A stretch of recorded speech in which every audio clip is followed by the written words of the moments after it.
I quit. I'm done. Yeah. And I never drank since.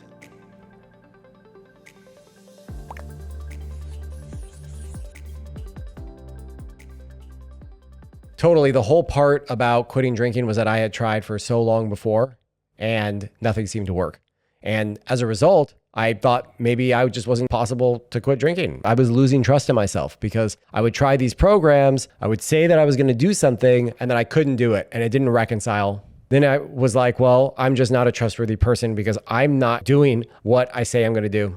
And that's a really shitty feeling. My reward system was still embedded with drinking. I had associated all of the fun times, all of the times that I was confident enough to talk to women, all of the times that I had wacky, crazy ideas that turned into good things. I had associated all of that with alcohol. And I had given power and credit to alcohol for some reason. We won't get into the science of alcohol and how maybe it does that, but it's a wild drug. And so for me, it wasn't possible in that current form to give up that reward system because that identity was entrenched with alcohol as the reward system. So what I had to do was create a new identity. And how the fuck do you create a new identity? Right around the time that I started doing all this identity work and I started learning about creating a new identity for my physical form, which had to take a second step to the drinking identity, I came across this little book. I stuck with it. And it was actually because of that. I had a full 30 days of sobriety because I was trying so hard to hit those macros because I was so fat. And I was like, I'm never going to meet a girl if I'm this fat. I happened to go down to Costa Rica during that period. And that's when, through, a friend of a friend, I had become a little bit curious about ayahuasca. And I ended up going through this experience where I had an ayahuasca. And that was what really changed my life. I thought that 30 days where I was sober with the superhuman thing kicking off, going to Costa Rica, doing the ayahuasca, having this ineffable spiritual awakening, which I didn't believe in God or anything like that before. And this is not at all in a religious context, but I thought that that was it. I thought ayahuasca has solved me. She has shown me how valuable I am, that I chose to be here, that there's this beautiful existence, and I could never drink again. I could never do harm to myself. Thank you, ayahuasca. I am solved. Within 3 weeks, I was drinking again. And so while the ceremony and while the plant medicine is so powerful and it has such a healing capability of opening you up and showing you what is inside you, you still have to work with what's inside you in the integration. And I think many people might miss that and they end up jumping from ceremony to ceremony to ceremony. At this point, I've still only sat with ayahuasca twice. I refuse to jump back in and do that all the time. And so I was drinking again and I read this book, Feeling is a Secret. I thought, this guy is talking about how feelings can become reality, that we create our own reality. I thought, this guy sounds like wacko, Neville Goddard, but it's interesting. And what if he's right? And that was enough of a curiosity that it just stuck in my mind. And I kept reading it. And then I started doing these little exercises where I'd draw these little boxes in this little journal, right? And they would the boxes would always change because I was working on what's the right framework? What's the right program? And it was, what do you want? Who do you need to be? How does it feel? That's where I landed. And then I just started writing that every night before I went to bed. And when I would get to feel, I'd be like, okay, now I'm going to feel this. And feeling something that you don't have is actually really hard, right? And I'm lucky that I have a really big imagination. And so I was able to use my imagination to really power that. But for folks who don't have it, there's a whole framework that I developed around how you can build sensations in your body, how you can use imagination. And actually AI is really helpful with this too. And so that's where the AI program that I built around how you kind of manufacture feelings is pretty interesting to kickstart. And I'm actually building meditations around this now too, which are really good. I listen to them all the time. It's this is what I want. This is who I need to be. How does it feel? I don't necessarily know. AI comes back with this beautiful meditation based on all the prompting that I've done. And then it's just whoa, holy shit. That is how it feels.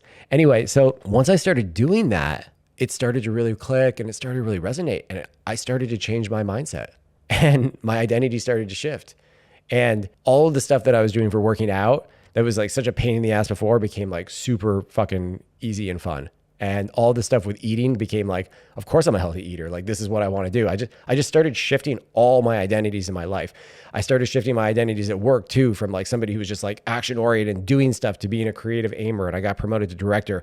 I shifted my identity with money from being like, just like good at making money and kind of afraid of like how to invest it and spend it. I'm like, I'm not an investor, to somebody who's like, actually, I can figure out investing. I just ask my money how to make it grow, and actually investing and saving over $1 million rather than spending all of it. I went from being really angry at my mom and my ex-partner to being really forgiving and just being like, that's not their fault. It doesn't help me. And just having blossoming relationships with people. And then I figured one morning, I just sat up and I was like, while I was drinking a beer in bed, it was super under control, right? I'm drinking a beer in bed in the morning on a Sunday. But, you know, for me, that was under control. And I woke up and I was like, whoa. I drink to control my feelings. And I knew all this theory about feelings now because I'd been doing this work. And I was like, I wonder if I can use feelings to quit drinking. I continued to drink that day. I went out, like, drank a lot actually. It was like some football games. And that night I was like, yeah, like, I'm going to try this. I'm going to feel deeply what it's like to not be a drinker. And I'm going to use my imagination.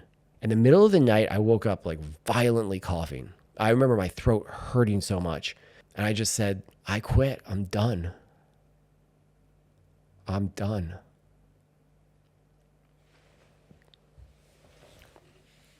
Yeah. And I never drank since. And so, in many ways, I manifested sobriety through feelings and my imagination. And it was that shift in identity and being able to be in touch with feelings, right? You know, even like crying, it's an acceptable thing. But like as a man, we're so anchored around feelings being too feminine and feelings, you know, not being the right way to approach things. It's not the logical way, right? And so we end up distracting ourselves from feelings. But feeling is the secret. It's inside us, everyone. And we can use those feelings. We can use those feelings to power any creation we want. And through feelings and imagination, we become the creator of our lives. We step out of being the victims of, oh, I have all this shit that I have to do. I have to do this. It's such a burden. Poor me. To, ooh, I am an infinite, powerful being who chose to be here. I get to do this. And I have these tools called feelings and imaginations that help me manifest and create all these ways of being so that I, as a physical person, can attract the things that I need to help me fulfill my purpose. And that's a bit deep. I wouldn't expect people to get there, you know, on day 7, but that is ultimately where I've gotten, and I refer to that as having a permissionless operating system. I no longer need permission to do the things or get the things that I want because I have so much trust in myself that I operate out of compassion, that I recognize the divinity in other people the way that I do recognize it in myself, that I trust my higher self. My higher self trusts me. And it's just a fun journey. It's a fun path to think that like it all started with drawing little boxes and now it's an actual physical book, the Daily Growth Map, that it's an AI too. And that so much of this was done with AI, this like super intelligence that can kind of act as like your higher self when you program it and prompt it the right way. And it's great. It helped to wake you up. And that's what I needed. And it all comes down to feelings. Feeling is the secret.